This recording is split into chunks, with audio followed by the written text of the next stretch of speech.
We were released from quarantine yesterday, so this is our first day of freedom, and we're excited to leave our flat and go off on an adventure. So Ian, tell us where we're going today.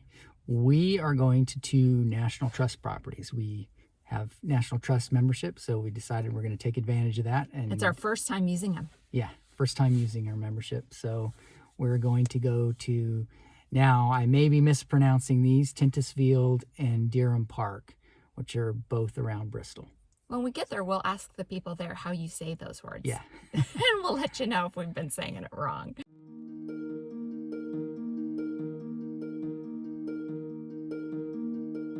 This is the drive into Tyntesfield, or however you say it. This is the first time I am having a benefit from my new National Trust membership because I get to park for free. So I came to this little parking meter and it's really cool. There's a QR code on the card that you scan in the little scan here. And then I get a parking pass to put in my car for the whole day for free. Yay. We have really lucked out. We got out of quarantine and the first day out is clear and blue. After parking, we headed to the house. Of course, when I met this total stranger dressed magenta from head to toe, including a fabulous coat and tights, I had to be a total nutter and ask her to take a photo with me. This cute cottage we encountered is the original chaplain's cottage for the manor house.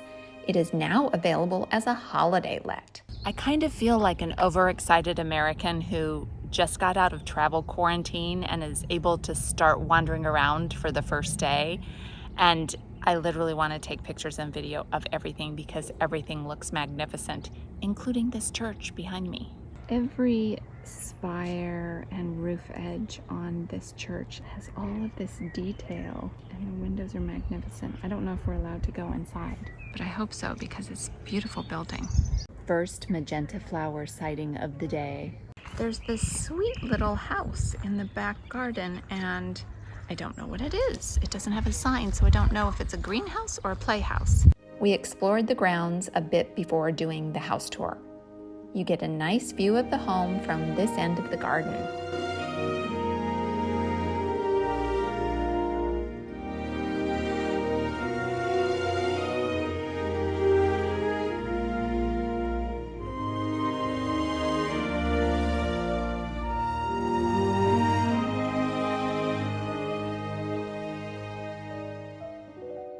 But now it's time to check out the inside of the house, starting with the ornate and nicely appointed entryway, which had lovely places to hang your wet raincoats, place your muddy wellies, and tuck your wet brollies.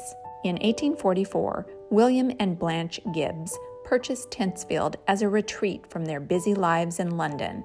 In 1860, they decided to remodel Tyntesfield in the Gothic Revival style, motivated by their Tractarian Christian faith.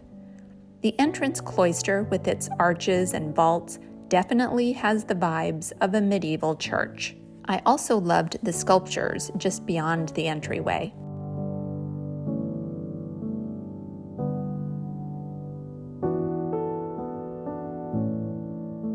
This doorway is flanked on either side by narwhal tusks and has other tusks above it. At this end of the library is a built-in stage where William's 7 children would perform plays for their parents. And when his son inherited the home, he went on to have 10 children. So Tyntesfield has been a busy family home in addition to a gorgeous showpiece. Here is a collection of Japanese Imari ware above the library books, and a Chinese altar set from about 1700 on the mantel. The adjoining study was Mr. Gibbs' room for business meetings and correspondence. His father, Anthony Gibbs, whose portrait is on the wall, founded a London business specializing in Spanish wool trade, which is the source of the family's wealth. Here is yet another grand fireplace in the absolutely magnificent dining room. This is where the adults ate their meals. whilst the children were fed in the day nursery upstairs. The atrium stairway area in the middle of the house is a lovely space full of art. And here is another interesting fireplace. This stonework looks like something you'd find in a Gothic revival church. The statues on the fireplace depict the family values of fortitude, temperance, justice, prudence, and truth. And the Latin epigram across the front also communicates the family's feelings about how this space was to be used. It translates as wise candor, congenial friends, affable company, a fireplace that does not go out. The family portrait in this hallway has an explanation behind it, which I found most interesting from a cultural perspective.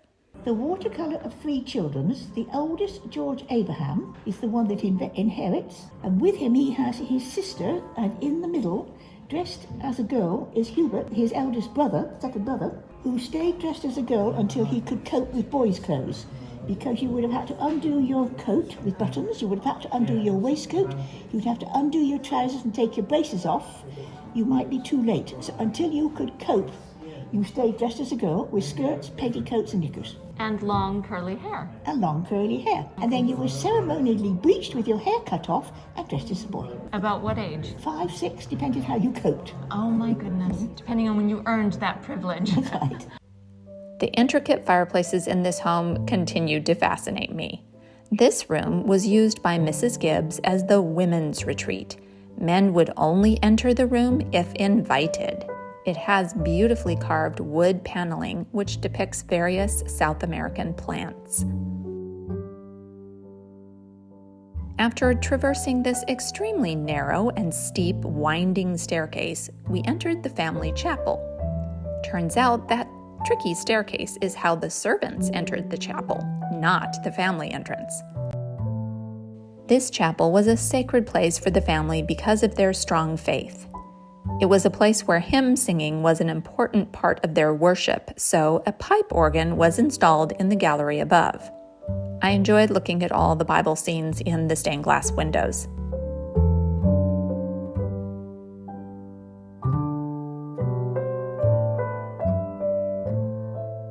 Now to finish exploring the expansive grounds of Tyntesfield and have lunch in the Cow Barn Cafe. I'm kind of purpley magenta today, so I have to pose in front of this really beautiful purpley magenta rhododendron. It's a lovely garden. And right next to this rhododendron is a monkey puzzle tree. Here is a monkey puzzle tree, a Chilean pine. Taking video of all the magenta and purpley things I see. Ian says this looks like a good climbing tree. However, he did not volunteer to climb it. Speaking of tree climbing, I then saw this sign which said, "The trees at Tyntesfield are very old. Please help us to look after them forever by not climbing on them."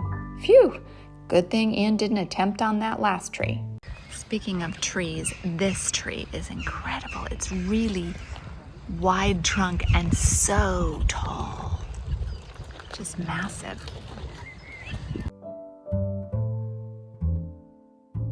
The rose garden has this lovely trellis tunnel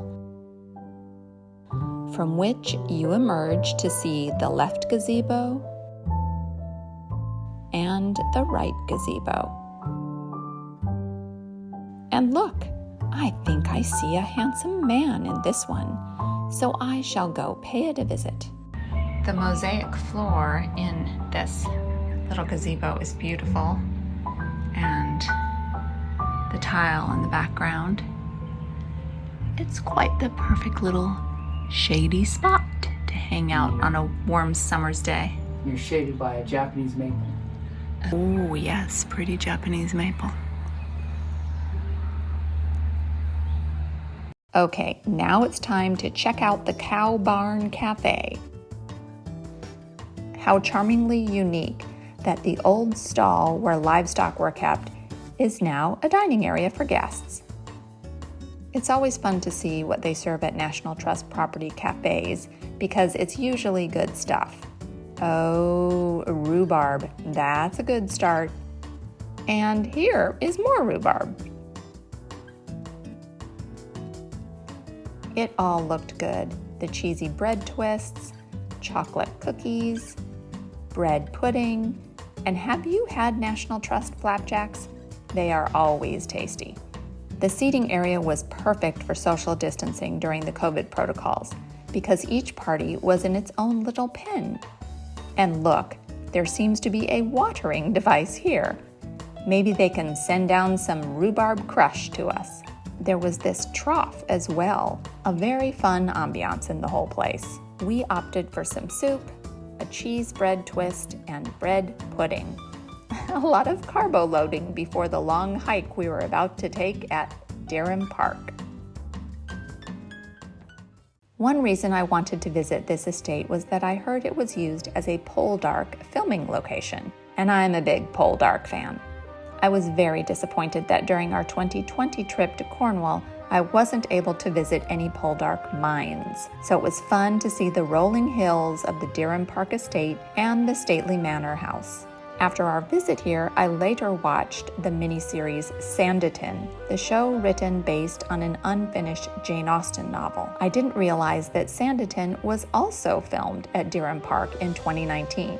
In Poldark, Dyrham Park was used as the location for the villainous George Warlegan's townhouse. In Sanditon, it was called Sanditon House, the grand mansion of the miserly and usually very critical Lady Denham. This is the picturesque walk down to the bottom of the hill in Dyrham Park, where we're going to see the house. Can't wait to explore the Dyrham estate. The view over the valley is so beautiful. I'm not sure it's really showing up on the video. So I'm not gonna lie, it is a long walk down to Dyrham.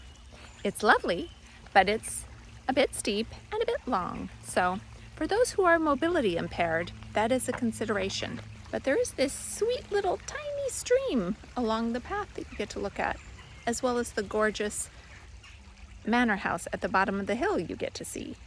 I found this sign interesting, telling us that the odd-looking tree is important because it is a rare habitat of standing deadwood, a protected home to bats, birds, and invertebrates.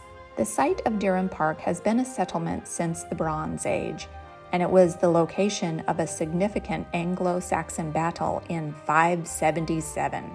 In 972, Dyrham Park was an estate of Pershore Abbey and was owned by a Norman soldier. The first record of Dyrham having a manor house was 1311. Dyrham was a grand family home for generations of soldiers, knights, courtiers, and naval administrators. It was originally a Tudor house, but it was renovated to become a stately Baroque mansion in the early 1700s. I'm going to check out George Warlegan's house. Here we are in the orangery greenhouse, just like it was in the 17th century. Interestingly, gardener George London designed the gardens at Dyrham Park, and the pear trees that they planted back in the 17th century can still be seen here today on the terraces. Overall, this home is not as opulent as other National Trust manors I've visited, but it did have some lovely rooms, like this bedroom covered in tapestries and home to a very tall canopy bed. These walls are covered in leather wallpaper, which originally was pale blue and silver, but now is black and brown. This little sample shows what the walls would have looked like when they were first installed. The artwork I found most impressive was the elaborate set of paintings on the ceilings. These, I guess, were paintings that couldn't be sold off like some of the others on the walls that were liquidated to keep the estate in the family.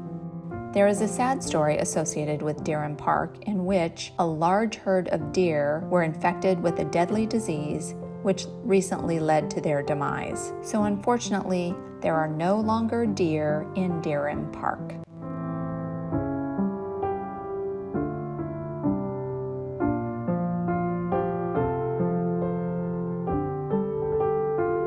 There were lovely gardens in the back, and we enjoyed wandering around the manicured lawns and walking around the pond. The pond pond had a lot of algae growing in it, and a sweet group of moorhens and chicks, which we watched for a long while.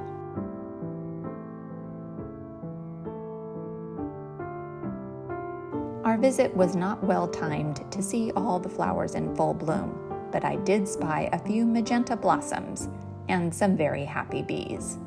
I hope you enjoyed our visit to these 2 National Trust properties. Why not check out one of our very favorite National Trust homes in this video, or this gorgeous beach in Cornwall, which was also a Poldark filming location. Thanks so much for watching, and do something good in the world today.